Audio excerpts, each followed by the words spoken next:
Hi guys, glory to Jesus Christ. So it's early Saturday morning.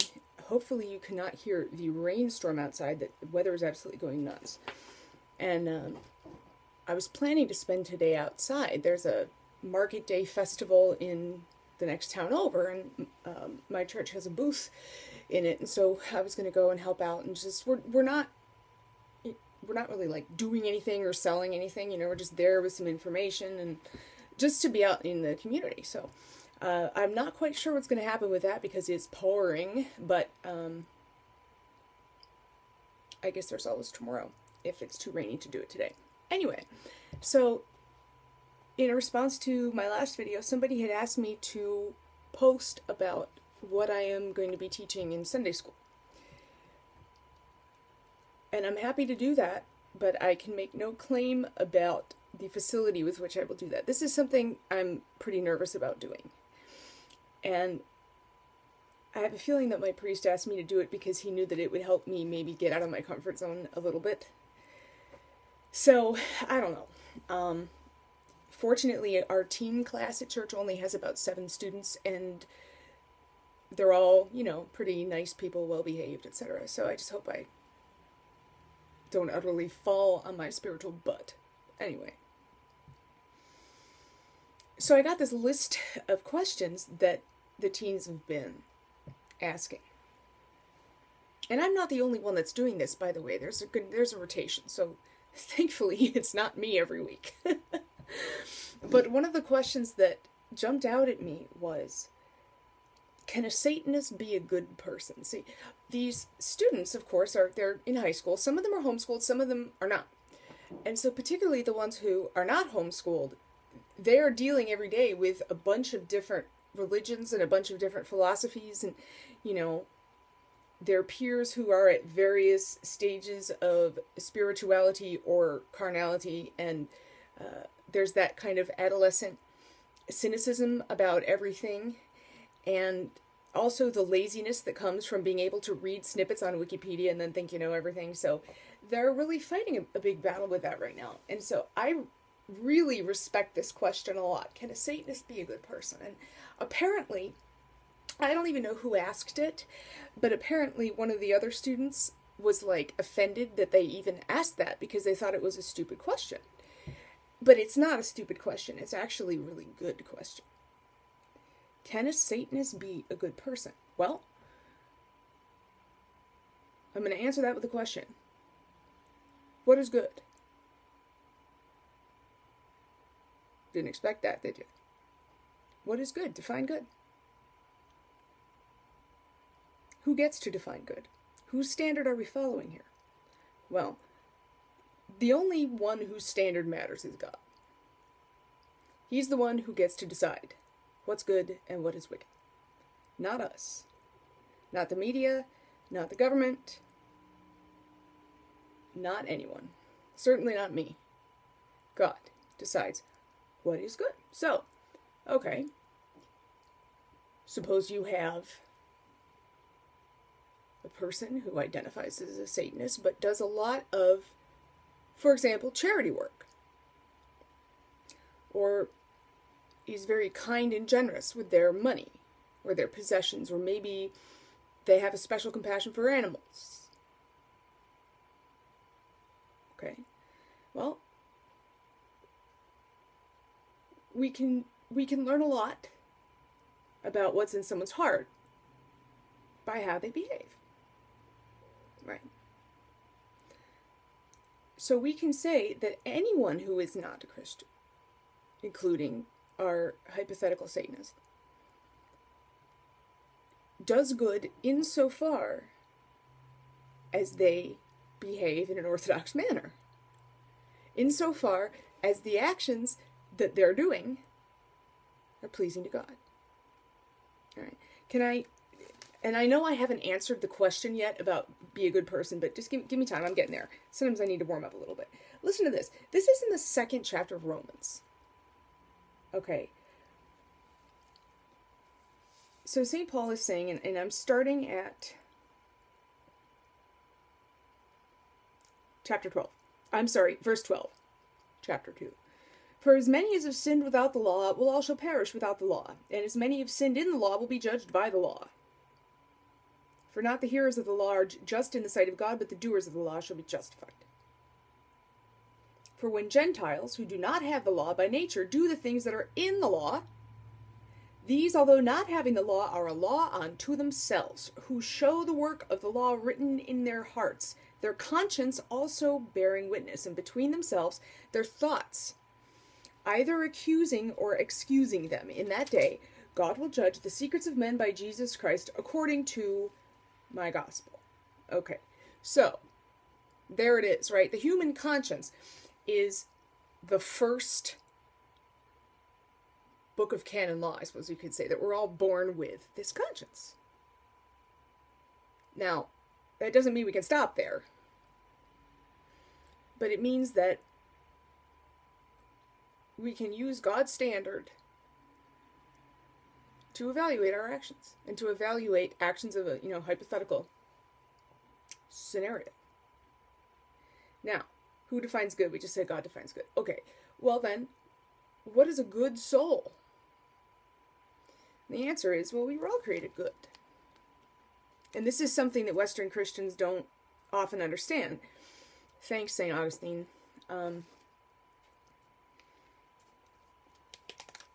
As Orthodox Christians, we believe and declare that God did not create anything evil. How could he? Evil is completely foreign to God.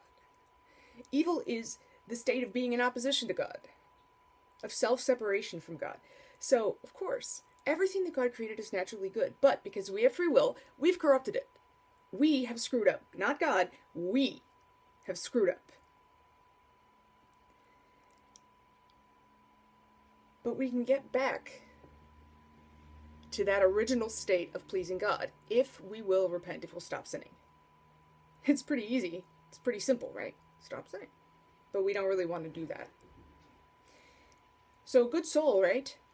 A good soul would be one that follows their conscience and that is not addicted to their own opinion and not addicted to the approval of other people. So that when they are doing, for example, some good actions, and all of a sudden they are presented with a greater truth, and a greater truth, and a greater truth, and they are challenged to progress beyond their natural conscience to life in communion with Jesus Christ. That person, if they really are oriented in a good way, if they are taking their soul seriously, they're going to respond to that in a positive way.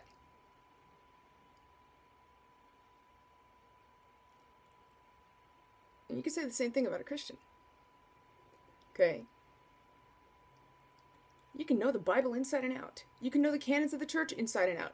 You can know the life of every saint known to the church, and you could still wind up going to hell.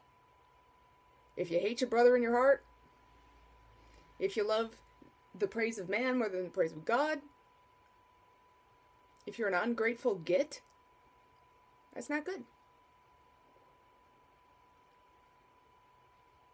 So then we come to, let's turn to Acts for a minute. Because now, let's say, and I'm trying to anticipate what the person who asked this question might, how they might respond. Okay, so let's say that you have this Satanist in your gym class, let's just say. But they're doing all of these works that appear to be good. They're nice. Maybe they're even super nice to, the kids who are kind of outcast and they're on the fringe of the high school society and, so great. So they're doing all that good stuff. So isn't it arrogant then for a Christian to try to help them accept the gospel? Even under direct questioning, isn't that arrogant? What? What? No, it's merciful. And it's in obedience to the Great Commission given by Jesus Christ to the apostles and by extension to all of us. Remember, if you are in a position to share the gospel, not going up to someone at their locker and throwing a Bible at them, but if you get into a conversation with them and you have an opportunity in the natural flow of that conversation and you don't take it because you're afraid of hurting their feelings, well, guess what?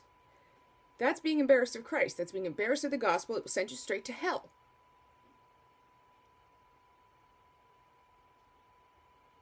That's not my opinion, by the way. Read the gospel. Whosoever is embarrassed of me on the earth, I will be embarrassed of him before my Father who is in heaven. That's Jesus himself talking, not me. Now, in Acts chapter 18, I'm going to start at verse 24. Now a certain Jew named Apollos, born at Alexandria, an eloquent man and mighty in the scriptures, came to Ephesus. This man had been instructed in the way of the Lord, and being fervent in the Spirit, he spoke and taught accurately the things of the Lord, although he knew only the baptism of John, St. John the Forerunner. So he began to speak boldly in the synagogue, and when Aquila and Priscilla heard him, they were two early Christians, they took him aside and explained to him the way of God more accurately. And then he desired to cross to Achaia, and the brethren wrote, exhorting the disciples who were over there to receive him, and when he arrived, he greatly helped those who had believed through grace, for he vigorously refuted the Jews, showing from the scriptures that Jesus is Christ. Okay, so look, you've got this guy who is performing righteous works, and he has a limited understanding of the gospel, but he's game, okay? He understands what truth is, because he's been convicted by his conscience. He understands, okay, I know this much. I know up to the baptism of St. John the Forerunner, St. John the Baptist. So I am going to go to these people who don't know it, and I am going to give them that information. That's awesome. But he didn't have the whole story. But Priscilla and Aquila did. They had a better understanding of it. They had a more complete understanding of it. So what did they do? They run into this guy and they say, hey, here's someone who's doing some good things. Let's help him out by giving him the information that he needs. So then they take him up aside privately. They're not going to stand up in public and try to embarrass him. Of course not. But they're going to say, hey, come on over here. Let's have a chat. And so they helped him increase his understanding. Now, you and I have the same responsibility. Maybe not in that direct a way, because that usually doesn't work. That usually makes people defensive. But when you see somebody who has that seed of truth in them, remember, there's seeds of truth in all major world religions. The logos spermatiki, the seeds of the logos, the seeds of Christ, the seeds of the gospel, the seeds of truth, eternal truth, the seeds of divine revelation, so that you can use those starting points as the first in a series of stepping stones to take them across the Jordan River and into the glory of God. If there's no stepping stone, if there's no commonality there, well, then you can't really blame somebody for believing in something crazy or not believing in anything at all, if there's no commonality. But of course there's commonality. Come on. God has set this up. He doesn't leave us comfortless, and he doesn't leave the people outside the church comfortless either, but we have to be ambassadors. We can't leave it up to the priests or the deacons, or we can't leave it up to the old people, or we can't leave it up to the people who are more educated than we are, or who are better looking, or whatever. Each of us in our own way is an evangelist. So the question, can a Satanist be a good person? Well, that's ultimately for God to decide, isn't it? But our job, rather than deciding that which can only be decided by God, our job is to say, okay, we all are doing good things, hopefully, to the best of our ability. But I know that that person does not have the complete story yet. So I'm going to start watching and waiting and praying above all for an opportunity to kind of maybe start to stick some of that in there very subtly. And before you know it, maybe they will become legitimately interested and legitimately seeking this saving information. And at that point, with prayer and humility and trying to guide them along, the path of the gospel as best you can help them come out of that darkness and into the great light, the uncreated light of Mount Tabor, the uncreated light of God. Does that make sense? A little bit? I hope so. Anyway, I gotta go call my priest. I gotta go find out if we're doing this fair thing or not today. So anyway, God bless you all. Be assured of my prayers. Please pray for me. I will see you soon. Bye-bye.